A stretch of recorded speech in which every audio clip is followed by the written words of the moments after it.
Pak Dedi, silakan. Ya, terima kasih kawan-kawan. Kita bangga sekali dengan hari ini karena apa? Sekali lagi terbukti apa yang diributkan orang selama ini, bahwa pemilu kita ini di bawah pemerintahan sebelumnya adalah pemilu paling brengsek dalam sejarah. Sah. Kenapa saya katakan begitu? 545 daerah pilkada. Oke? Total putusan itu menyangkut 310. Bukan berarti di luar 310 nggak ada masalah. 310 itu hampir 60% dari total pilkada kita. Hampir 60%. Gila itu. Saya nggak tahu kita punya hak nggak untuk duduk lagi di ruangan ini semua. Kalau kita punya budaya malu, saya kira wajar kita mundur semua. KPU, Bawaslu, Mendagri, Kapolri, gagal kita ini. DPR juga.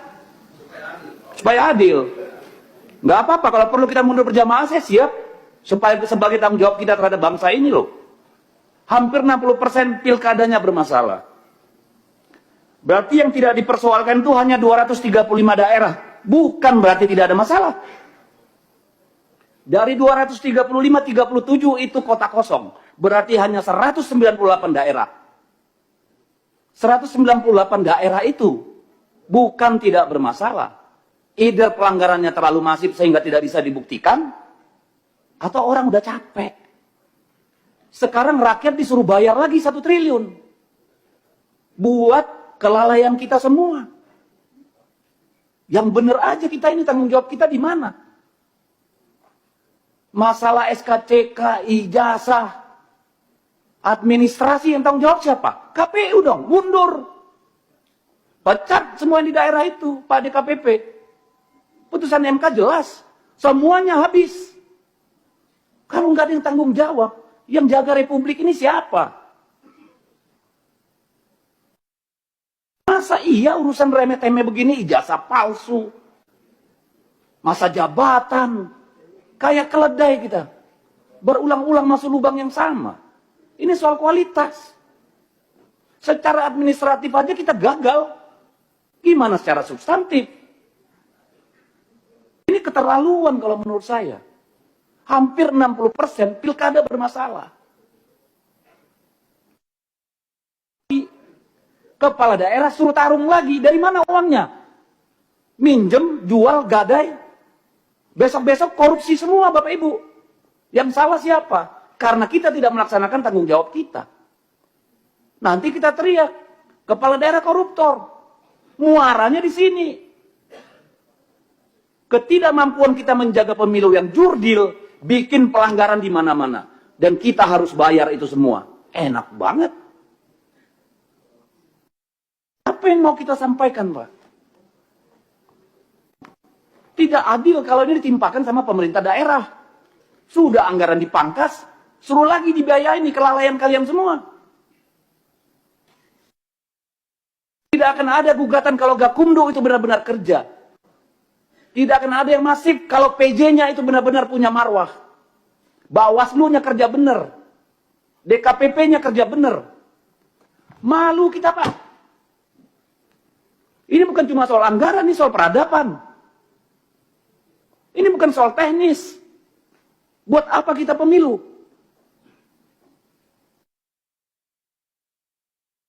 Jadi kalau Pak Ketua KPU nggak merasa bersalah, Pak. Nggak tahu lagi saya, Pak. Kalau Bawaslu menganggap ini bukan salahnya dia, bingung saya.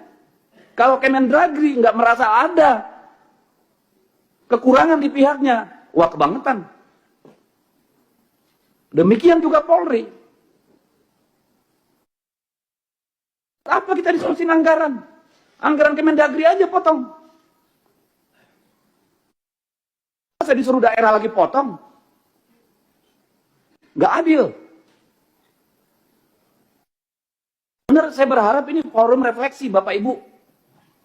Yang benar lah kita ngurus negara ini, ngurus republik ini. Masa hampir 60% pilkadanya bermasalah?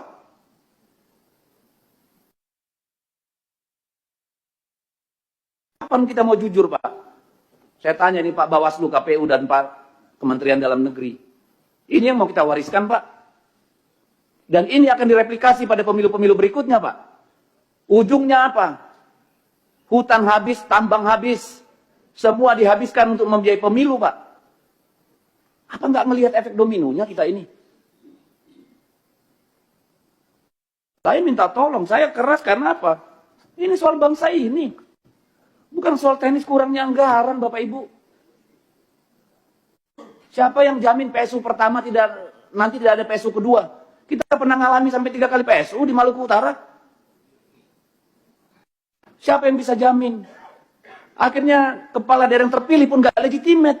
Yang milih nanti 20%, 30%. Cari uang lagi mereka untuk money politik. Untuk sembako.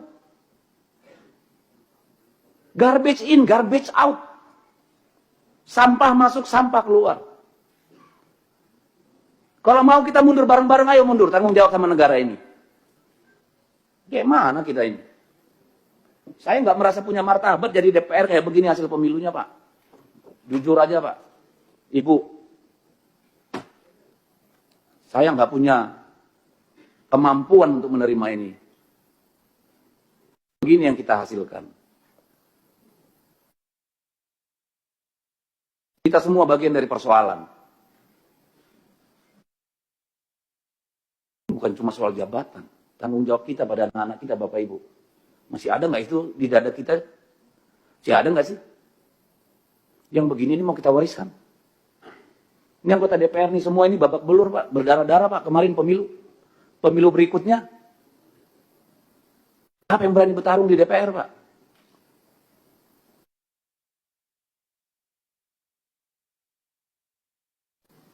Saya habis kata, pimpinan. Ini menyedihkan. Kalau kita tidak melakukan koreksi pimpinan, besok-besok jadi anggota dewan itu perlu 50-100 miliar pimpinan. Jadi kepala daerah butuh 200 miliar. Tolonglah. Saya minta tolong. Saya minta tolong bapak-bapak, ibu semua mundur. Kalau nggak berani mundur sendiri, saya ikut mundur. Nggak benar begini. Terima kasih Pak Dedi.